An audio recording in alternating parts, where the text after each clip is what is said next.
Hey, I got some quick advice for you. Okay, I'm not a genius, and I'm no relationship therapist or counselor or anything like that. I'm not licensed, but I will say this: you see me doing dishes, right, in the kitchen. Let me remind you something.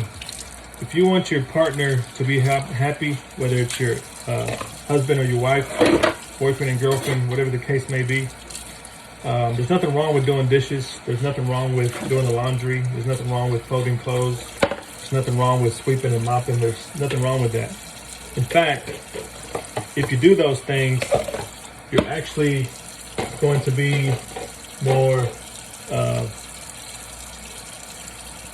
in the bedroom. I don't know how else to say it because I know there's kids on here that are watching, and I just want to try to keep this PG-13. But if you do these things for your spouse, then these things can happen, but that's not the reason why we do it. We do it because we love our spouse and our partner, and always remember that, biblically speaking, it says, love is patient, love is kind, it does not envy, does not boast, does not keep records of wrongs. So whatever the case may be in your relationship, in your marriage, let me remind you to keep moving forward. Don't stop just because there's a bump on the road.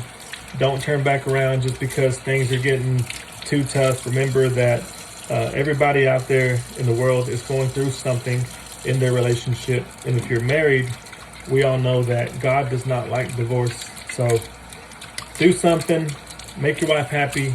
Do something around the house. Do something for your husband. Maybe give him a back rub. Maybe massage his shoulders. Maybe go get him a small gift or something.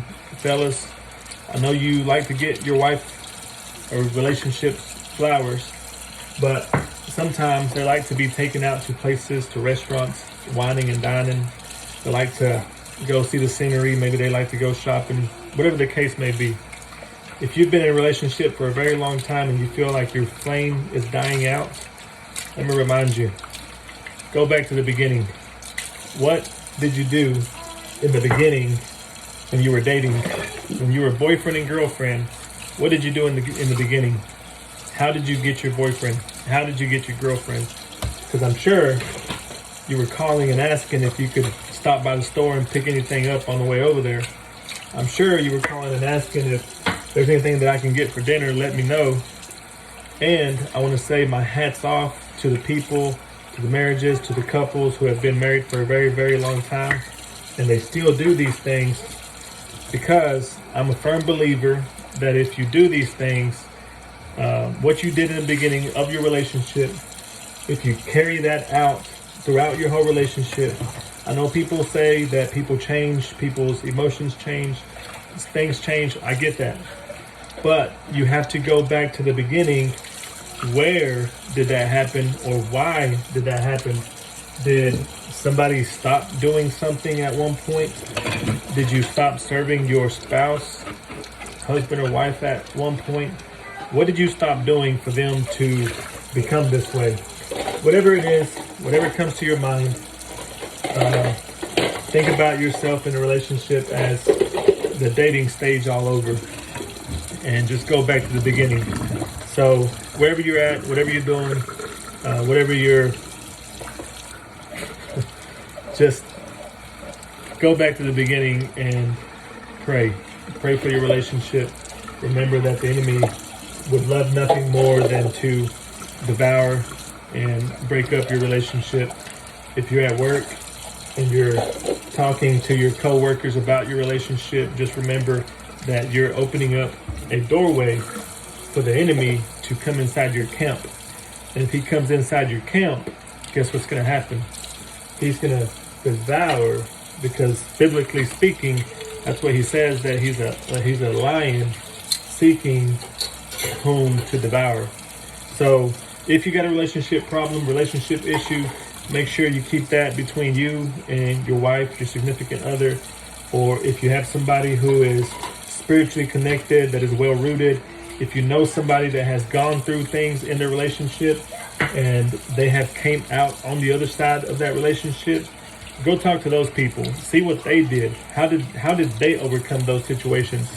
But I would advise not to get advice from people who have are currently going through a divorce, people who are currently hurt, people who have not healed. I would definitely not encourage. Not saying you can't, but I'm saying I definitely would not encourage you to go get advice from them, because then you would be getting broken advice. But